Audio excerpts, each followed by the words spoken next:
Welcome to a new test and teardown video.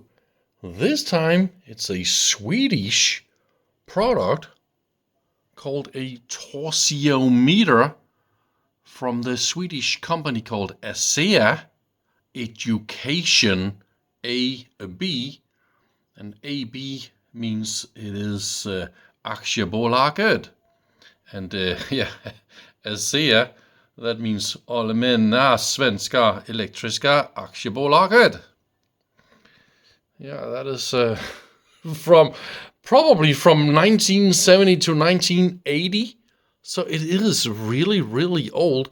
I don't have the sensors, so I don't think that I will be able to demonstrate any kind of features or function, but we can definitely open and see how it was designed by our neighbors.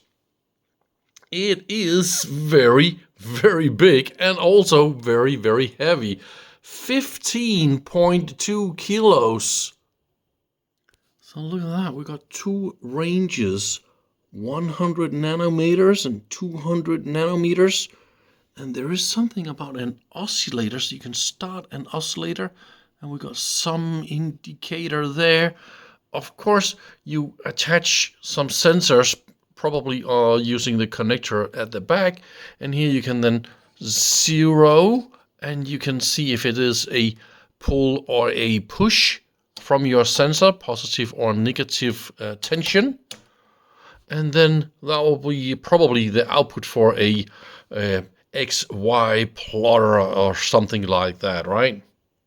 Here at the back, we can see the old style mains connector. So this definitely tells us we are about 1970 or something, probably even before, because of that type of connector. And here is the label where we can see all the full numbers of this and that. Oh, there's a little test certificate. And we got an internal fuse of 4 amps. That's probably the mains fuse. And there's that will probably be the sensor, right? Upgrade maybe. And what is it here? Let's have a look. That is something. So we can do all sorts of configurations about some capacitors. That will be some tune this or that resistors. You are going to love this. Wow, man, look at that.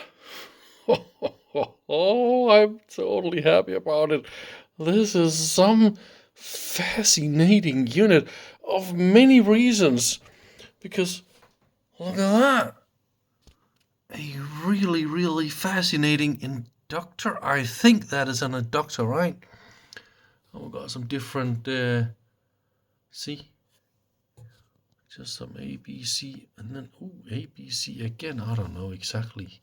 Yeah, probably a transformer or an inductor or something like that, right? Probably just some different voltages. Rectifier there, and those trimmer resistors, look at that, 1969. And also the capacitors. That yellow one is from 67, probably a little bit older stock. This one right there, it says 69. I don't know if we can get this, but right there it says 69. And I believe the other one there is also from 69. So now I believe so far my unit is from 1969. And it was repaired in 96. Because look at those two transistors. They have replaced them. And it looks a little bit weird with this pin here. So I don't know exactly what's going on. This is old Germanium transistors, probably that is original, the OC28, and we got some really nice smaller transistors right there.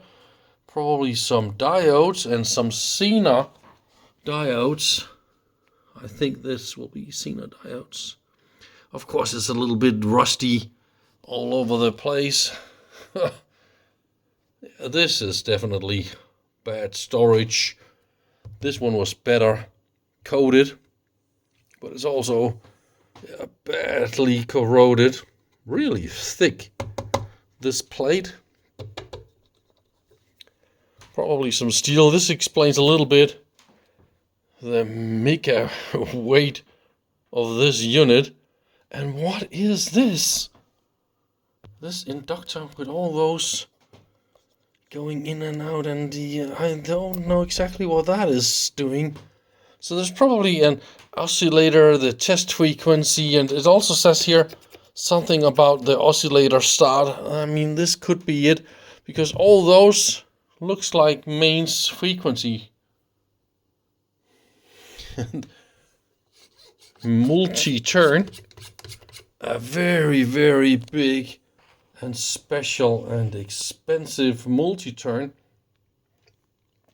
Oh yeah, this switch is also quite interesting.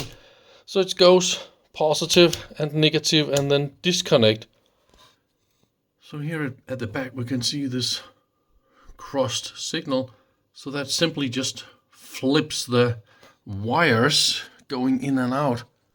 And we got shielded wires going here and some signals going. You see, one of the signals is connected to the readout, and those are nicely twisted going under here.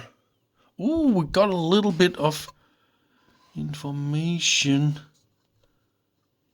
It says a little bit here, but I can't really figure out what this is. 30 times 20. I don't know. Some sort of a transformer, right? This is so beautiful, this design. Here they have added, using silk screen, so all the resistors and capacitors, yeah, all components, designators, they are written here. So you can easily follow. Of course, I don't have the schematic or anything at all. This one is, I mean, way before the internet, and nobody cared to publish any kind of pictures or informations online. So there's just nothing. All we got is this unit. And we got 3 really big inductors, and again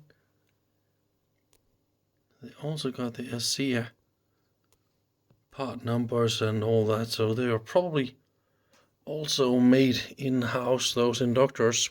Beautiful.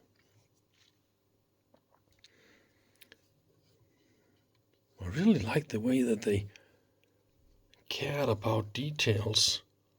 Look at the wires here to make it look really, really nice and beautiful. Yeah, I'm totally impressed about how they did all this back in 1969. And here we got the 2 smaller transistors. You can see the wires going to this big round toroid. So this is probably an oscillator system going on here, right? This looks a little bit like that, and then there's another little transistor here that is coupled to this transistor. That looks a little bit interesting. And here, that will be the ranges going to some of the resistors here, probably just attenuating. And mains goes to this huge switch. It is really, really big. Clunk, clunk. And there's a nice, good feeling to that one. Yeah. And the oscillator start is connected to something I can't really tell exactly what that is. See, a little rectifier bridge for small signals, tiny little diodes. Yeah, but I really don't know what else to say about this unit.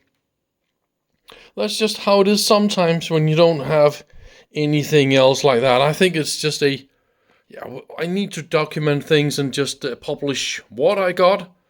And this time it is not a lot of information. I can't really use it or test it or anything like that. But we can still enjoy the construction and quality level of this unit anyway. So I think this is all I could offer today with this unit.